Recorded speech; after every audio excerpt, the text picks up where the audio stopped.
मेरी 9 की एज में 10th हुई। ठीक है। 11 की एज में 12th हुई। उसके बाद मैंने डीएलएड में एनरोल किया। हाँ जी। और मेरी 13 की एज में डीएलएड हो गई, ठीक है जी। Diploma in elementary education. ठीक है जी। यानी कि इसको करने के बाद हम नर्सरी से 8 तक गवर्नमेंट टीचर लग सकते हैं। हाँ।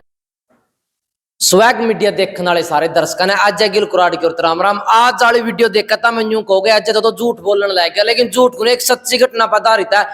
10 साल की लड़की ने 11वीं पास कर ली है और 17 साल की उम्र में सीटेट एचटेट एमए बेरा ने के कर लिया है और सारे जो है चमत्कार हो गया। के चमत्कार हुआ सारी बात पूछाएं। नमस्कार जी गुरु जी। नमस्कार।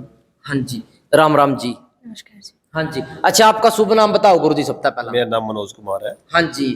और आपने लड़की का चेहरा देख लिया होगा, बहुत सारे न्यूज चैनल पॉपुलर चेहरा है, तो एक बार अपने दर्शकों का भी नाम बता दीजिए। मेरा नाम सृष्टिका गर्ग है। हाँ जी। सृष्टिका गर्ग आपके सामने मौजूद है। अच्छा न्यू बताओ जी, चमत्कार हो कि 9 साल की उम्र में 10वीं कर ली और 12वीं कर ली आपने 11 साल की उम्र में, किस तरह एडजस्ट हो? सर शुरू से ही जो बेस होता है हमारा, जैसे हम नर्सरी में अनार वगैरह सीखते हैं। हाँ जी। उसके बाद हम केजी में 2-3 अक्षरों का जोड़ सीखते हैं, फिर है। फर्स्ट में मात्राएं सीखते हैं। हाँ जी। तो जैसे जब मेरे टीचर्स ने देखा, मेरी schooling evergreen public senior secondary school Kaithal से रही है। ठीक है जी। तो जब मेरे टीचर्स ने देखा कि उसने जल्दी अक्षरों की पहचान कर ली है, हाँ जी। तो पेरेंट्स के सपोर्ट से उन्होंने परमिशन ली कि क्या हम इसको नर्सरी में ही केजी का सिलेबस करा दें। ठीक है जी। तो पेरेंट्स ने परमिशन दी और केजी में मेरा एनरोलमेंट हो गया था। 6 महीने में ही मैंने नर्सरी कंप्लीट कर ली थी। हाँ जी। ऐसे मैंने एक साल में 2-2 क्लासेस को कंप्लीट करके 9 की एज में 10th की और 11 की एज में मेरी 12th हो गई थी विद मेरिट। ठीक है जी। अच्छा गुरु जी यूं बताओ, ये पॉसिबल किस तरह है? अगर 10 साल का लड़का तो 5वीं क्लास में हो जी, क्यों 5 साल के बाद पढ़ाना स्टार्ट हुआ है? बच्ची ने स्कूल में ही जन्म लिया था। ठीक है जी। और स्टार्टिंग से ही बच्ची स्कूल के मॉल में खेली कूदी और क्लासेस में रही। ठीक है जी। और भगवान की दया से एक विशेष भगवान ने माइंड दिया। हाँ जी। ताकि बच्ची जल्दी कैचअप कर पाई। हाँ जी। और जब अध्यापकों ने देखा कि बच्ची बहुत टैलेंटेड है, तो 1 साल में 2 सिलेबस साल का कवर करवा के बच्ची को आगे प्रमोट कर दिया। ठीक है जी। और बिटिया जो है 9 साल की एज में 10वीं में मेरिट के साथ कर पाई। ठीक है जी। और मेन जो इसका बेस, जो बच्चे का बेस होता है, हाँ जी। वो Evergreen senior secondary school Patel Nagar Kaithal का रहा। हाँ जी। अध्यापक का टैलेंटेड रहे। और मैं मानता हूँ कि ये सारा कुछ बच्चे की मेहनत और अध्यापकों की मेहनत के कारण ही ऐसा संभव हो पाया। ठीक है जी। और भी बहुत सारे कोर्स कर रखे हैं। अच्छा ये बताओ कौन सी उम्र में कौन से कोर्स आपने क्रॉस कर लिए? मेरी 9 की एज में 10th हुई। ठीक है। 11 की एज में 12th हुई। उसके बाद मैंने डीएलएड में एनरोल किया। हाँ जी। और मेरी 13 की एज में डीएलएड हो गई, डिप्लोमा इन एलिमेंट्री एजुकेशन। ठीक है जी। यानी कि इसको करने के बाद हम नर्सरी से 8 तक गवर्नमेंट टीचर लग सकते हैं। हाँ जी। और इसके बाद मेरी ग्रेजुएशन हुई। ठीक है। ग्रेजुएशन मेरी 14 की एज में हो गई थी। हाँ जी। और इसके बाद मैंने फिर सीटेट किया। 16 की एज में मेरा सीटेट हुआ। देन मैंने एमए और बीएड साथ साथ किया। बीएड मेरी कंप्लीट हो गई थी, एमए मेरी विद फर्स्ट डिवीजन हो गई है क्लियर। डीएलएड में कॉलेज टॉप किया था। और अब 17 की एज है और अभी मैंने एचटेट क्लियर किया, तीनों लेवल एक ही टाइप, एक ही बार। तो जैसे कि आपने बताया कि 14 साल की उम्र में आपने कॉलेज में एडमिशन लिया था, जो मतलब कि आप और आपकी क्लासमेट रही है वो शारीरिक रूप से मजबूत भी रही होगी। आप मजाक कितना बढ़िया है इस समाज में? सर मजाक अगर हम इन चीजों को लेके चलते हैं ना, तो फिर हम आगे तरक्की कर ही नहीं सकते। पता नहीं लोग क्या क्या बोलते होंगे, अभी भी पता नहीं क्या क्या बोलते थे, नकल मार के पास होगी है, ये है वो है। तो बस ठीक है, अपना काम करो, पढ़ाई उनको जवाब अपने आप दे देगी। आपका जो आपकी अचीवमेंट्स है वो आपको उनको अपने आप जवाब दे देंगे। ठीक है। अच्छा गुरु जी एक और क्वेश्चन आया है मन में, यू कानूनी रूप है यू ठीक है यू काम? कानून किसने बनाया है? कानून हम लोगों ने बनाए हैं। हाँ जी। और कानून हमने कोई गलत कानून तो किया नहीं, कोई गलत काम नहीं किया। एक बच्चे ने जल्दी से एजुकेशन कंप्लीट कर ली, वो बड़ी अच्छी बात है। क्योंकि जब बिटिया पैदा हुई थी तो मैंने बहुत समाज के अंदर देखा था कि जब बेटियां पढ़ने लायक होती हैं, यानी 21-22 की एज में होती है, बिल्कुल पीक लेवल पर होती हैं, उस टाइम माँ बाप को शादी की चिंता सताने लग जाती है। ठीक है जी। कि क्यों ना शादी कर दी जाए। हाँ जी। और ये जरूरी भी है। तो उस टाइम में बच्चियों की एजुकेशन अनकम्प्लीट रह जाती है।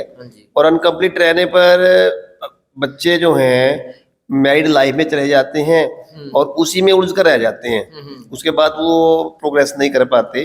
तो मैंने डिसाइड किया है कि यदि बेटी की education as soon as possible हो जाए, यानी 21 से पहले कंप्लीट हो जाए और ऐसा कुछ कर जाए, तो मैरिज की भी चिंता नहीं रहेगी और बेटी की एजुकेशन भी कंप्लीट हो पाएगी। इन सभी स्थितियों को देखते हुए हमने डिसाइड किया कि यदि बच्ची जल्दी कर सकती है तो क्यों ना करें, और इसके लिए हमने परमिशन ली, स्ट्रगल किया और भगवान ने हमारा साथ दिया और 9 साल की एज में बिटिया 10वीं कर पाई। बिल्कुल। आगे हमें ऐसी कोई दिक्कत नहीं आई। अच्छा, नहीं अपन जो कह सके संघर्ष भरी लाइफ रही है। बिल्कुल संघर्ष भरी लाइफ रही है, क्योंकि उस टाइम जब एनरोलमेंट किया गया था 9th क्लास में एनरोलमेंट जाता है, हाँ जी, उस टाइम में कंप्यूटर ने एनरोलमेंट नहीं उठाया। नहीं उठाया। ठीक है। यस। हाँ जी। तो 9th में जब एनरोलमेंट नहीं उठाया हाँ जी। तो एट दैट टाइम हमने हरियाणा शिक्षा बोर्ड के चेयरमैन हाँ जी। और सेक्रेटरी से बात की और अपनी समस्या को बताया। उन्होंने अर्जेंट मीटिंग रखी। अर्जेंट मीटिंग रखने के बाद टाइम उन्होंने हमारे को दिया और मीटिंग में डिसाइड की हुआ कि क्यों ना बच्चे का एनरोलमेंट कर दिया जाए। उन्होंने साइट को रोक दिया, अपडेट किया और बच्चे का एनरोलमेंट कर दिया। बिल्कुल बिल्कुल। फिर अपन यूं सृष्टि जब हम यूं भी कह सका कि आपकी उम्र के है, मतलब कि पढ़ाई में बीत गई है सारे की सारी, ऐसा कह दें? अभी कहाँ, अभी तो शुरू भी नहीं हुई। नहीं, फिर भी जो 17 साल की उम्र में आपने इतनी सारी बुलंदियां हासिल कर ली हैं। हाँ, अच्छा रहे काफी। मतलब क्या होता है कि जब हम पढ़ते हैं तो उस टाइम लगता है कि चलो मेहनत कर रहे हैं ये वो, लेकिन जब आप जैसे लोग इंटरव्यू लेने आते हैं ना, वो मेहनत अपने आप पूरी हो जाती है। हाँ। अच्छा, खेल कूद में कितना ध्यान रहा फिर आपका? मैं ढिल्लड़ी हूँ खेल कूद में, तो इतना हाँ। ज्यादा नहीं है मेरा, ठीक है। बट हाँ मैं बैडमिंटन खेलने का शौक रखती हूँ, मुझे बैडमिंटन पसंद है। और आपका जिंदगी का मेन मकसद क्या है?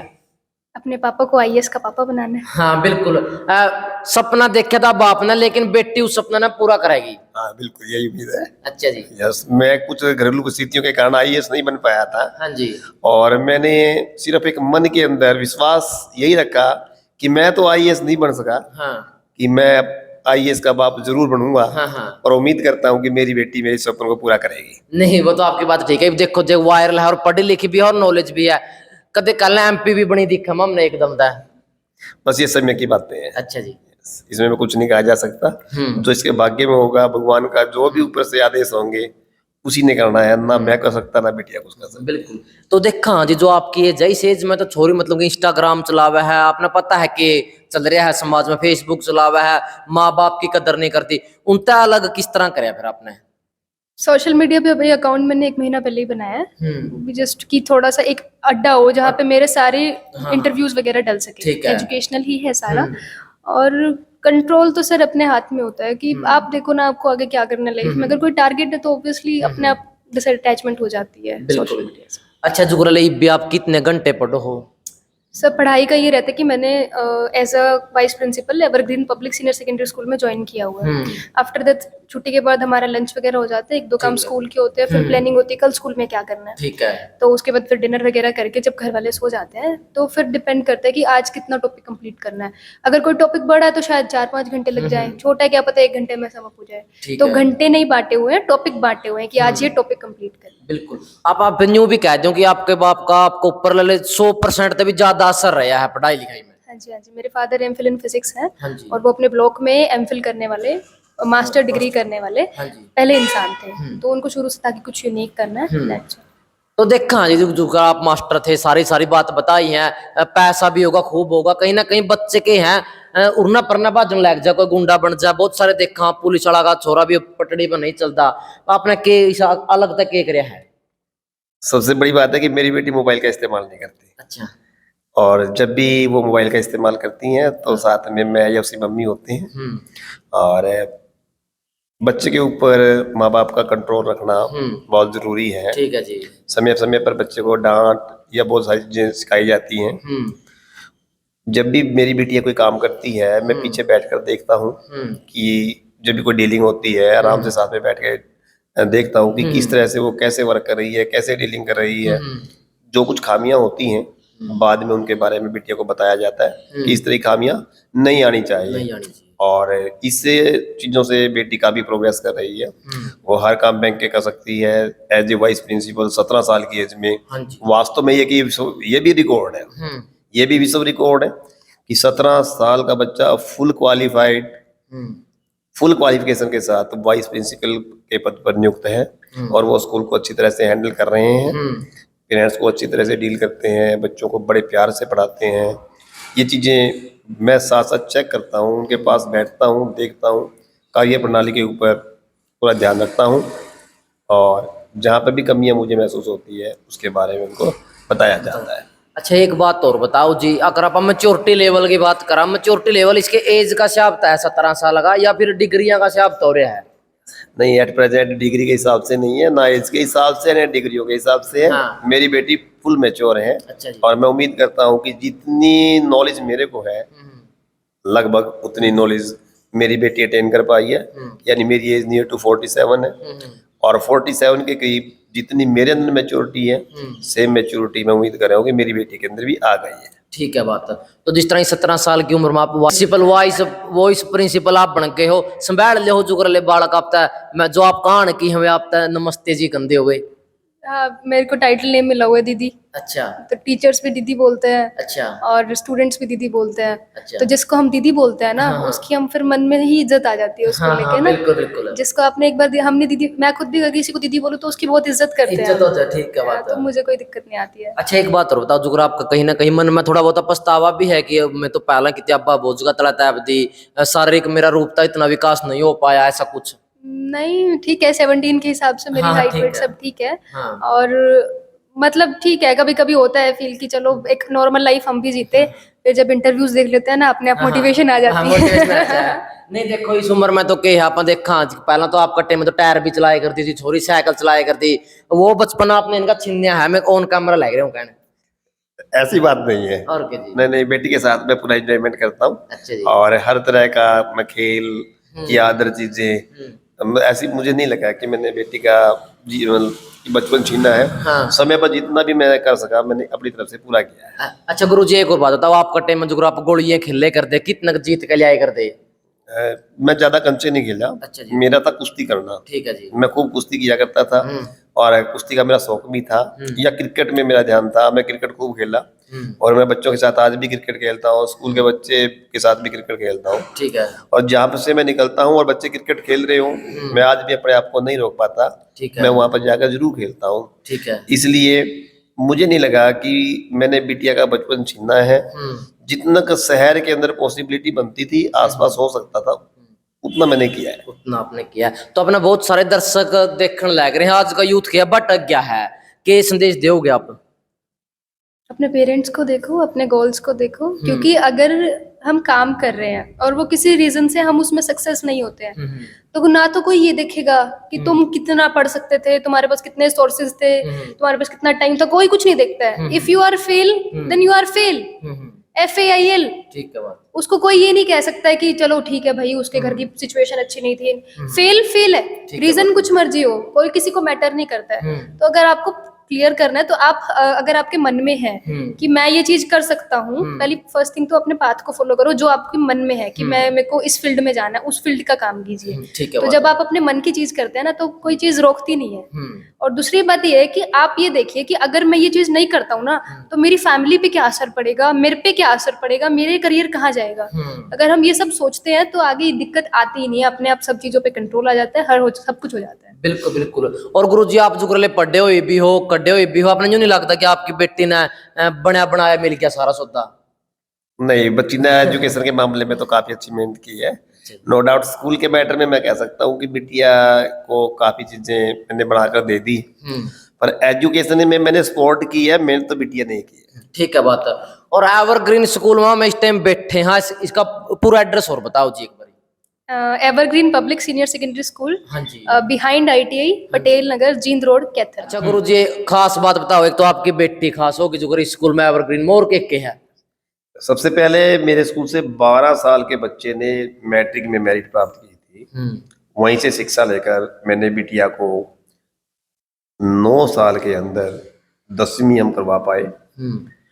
आफ्टर दैट जो भी मेरे स्कूल की खासियत रही है कि जो भी बच्चा लगातार 5 साल इस स्कूल से एजुकेशन प्राप्त की है, या तो वो गवर्नमेंट जॉब में है या गवर्नमेंट जॉब मेरी तरह अच्छी नहीं लगी, वो अच्छा बिजनेस कर रहा है। कोई भी 1000 बच्चों में से 1-2 इसका अपवाद हो सकता है, अन्यथा सभी बच्चे 5 साल एजुकेशन प्राप्त करने के बाद सभी कामयाब हैं। यही से अभी स्कूल से एक बच्चा जो है पलेदार का बच्चा, वाल्मीकि परिवार से बच्चा, गरीब बस्ती का बच्चा ने हमारा टॉप 10 में कोरोना काल से पहले टॉप 10 में स्थान प्राप्त किया था, 10वीं में भी और 12वीं में भी। ठीक है जी। एक अभी हमारा बच्चा जो है ड्राइवर का बच्चा, और जिस कोरोना काल के अंदर जिसको कि घर में खाने की भी दिक्कत थी, ला रहे थे, उस बच्चे ने अभी नेवी के अंदर एट प्रेजेंट नेवी के अंदर सेलेक्ट हुआ हमारा बच्चा, अच्छी पोस्ट पे सेलेक्ट हुआ है। और अभी एट प्रेजेंट एक बच्चा जो मेरे पास प्लस 2 में पढ़ रहा है, गरीब परिवार का बच्चा है, उसने ऑल इंडिया लेवल के जेई मेंस के अंदर, जेई एग्जाम के अंदर 95.18 परसेंटाइल प्राप्त किया है। एक परिवार से बच्चे मेरे पास आए थे, 3 बच्चे पढ़ते थे कुछ साल पहले, तीनों के तीनों बच्चे जो है गवर्नमेंट जॉब में सिलेक्टेड हैं। तो यानी बहुत सारी उपलब्धियां स्कूल की हैं। स्कूल को 23 साल हो गए हैं और 23 साल के अंदर इतनी अचीवमेंट स्कूल ने प्राप्त की है जिसका मैं वर्णन नहीं कर सकता। नहीं, फिर और बाकी स्कूलों तक अलग किस तरह जो आप अलग पहचान बना रहे हो, अलग के खास बात है कि यूरेशिया रखना चाहो आप? हाँ, स्पेशल ये है कि हम ना इंग्लिश मीडियम हर कोई इंग्लिश पे गया हुआ है, हाँ। रोट लर्निंग है। हाँ। हम हर चीज को ना इस तरीके से कराते हैं जैसे बच्चा अपने पेरेंट्स से सीख रहा है, हम्म। बिल्कुल एक नॉर्मल वे में, इंग्लिश है। टू हिंदी ट्रांसलेशन के वे में सिखाते हैं, बिल्कुल सिंपल लैंग्वेज में। ठीक है। मीडियम हमारा भी इंग्लिश है, बट वो क्या होता है बच्चा पहले एक बार उसको हिंदी में समझता है, फिर इंग्लिश में समझता है। ठीक है बात। हम बच्चे की सिर्फ स्टडी नहीं कराते, उसकी ऑल ओवर डेवलपमेंट कराते हैं कि ठीक बड़ों है। से कैसे बात करनी है, पर्सनालिटी डेवलपमेंट कराते हैं हम बच्चों की। हम बच्चों को ये सिखाते हैं कि कॉपी पे कवर कैसे चढ़ाने हैं, जो बैग ला रहे हो उसमें कॉपीज कहाँ रखनी है, बुक्स कहाँ रखनी है। हम बच्चों को बताते हैं कि यूनिफॉर्म कैसे पहननी है, ठीक है, ये सब चीजें भी हम सिखाते यानी कि आम भाषा में बच्चे को पढ़ाया जाता है, आम भाषा में। आम भाषा में। ठीक है बात। अच्छा, आप मुझे बताओ पहली बार ये डंडे कद लग गए थे? हैं। 3rd क्लास में थी, ठीक है। एक अनीता मैम हुआ करते थे, हाँ जी। वो बहुत मारते थे, अच्छा। उनसे मैं बहुत पिटी हूँ। उसके अलावा मैं पापा से भी पिटी हूँ, प्रेयर में मैंने डंडे खाए थे। ठीक है। और उसके अलावा मैं एक बार 7th क्लास में एक परवीन सर थे, उनकी आंख में तिल था, साइंस के थे, ठीक है। उन्होंने भी बहुत मारा है। ठीक है। अच्छा गुरु जी, देखा हाँ पहला मुर्गा बना देख रहे थे, घंटा घंटा संभाला को नहीं थे आप, कितने टाइम मुर्गा बने करते जी? मैं तो बहुत बड़े करता। अच्छा जी। खूब पीटे, खूब मुर्गे बने, अच्छा जी। बहुत पिटाई हुआ करती थी। हाँ। और हमारे एक मैथ के टीचर हुआ करते थे, राम कुमार जी, ठीक है। फरियाबाद गांव के थे। हाँ जी। और फरियाबाद गांव के थे, वो बेचारे ना, उनको टीबी की बीमारी थी। अच्छा जी। और वो जब आते थे हर सोमवार को टेस्ट लेते थे, वो हंसते रहते थे और हंसते हुए टेस्ट के दौरान सोमवार को टेस्ट लेते थे। हाँ। मंगलवार को यदि 1-2 नंबर भी कट गया, मैं अक्सर टॉप पे रहता था पढ़ाई में, 20 नंबर का टेस्ट लेते थे, सपोज 90 नंबर आ गए, 19 आ गए, मैं सोचता था कि अगले दिन मंगलवार को कि आज सर मारने के मूड में नहीं है, आज नहीं पिटाई करेंगे।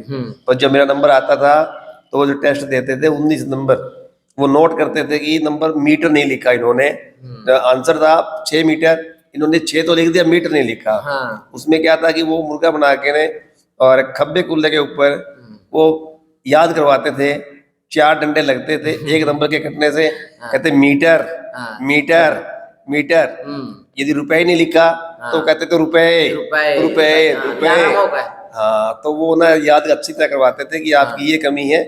और भगवान की दया से मैं मैथ में काफी एक्सपर्ट टीचर हूँ। हाँ। मेरे से अच्छे बहुत टीचर होंगे, ठीक है। पर मैं किसी से कम नहीं हूँ। और जिस बच्चे को मैं पढ़ाता हूँ, भगवान की दया से हर बार मैथ में 100 में से 100 आते ही। वाह जी, बहुत बहुत बधाई के पात्र हो जी आप। बस ये भगवान की दया है और आप लोगों का साथ है।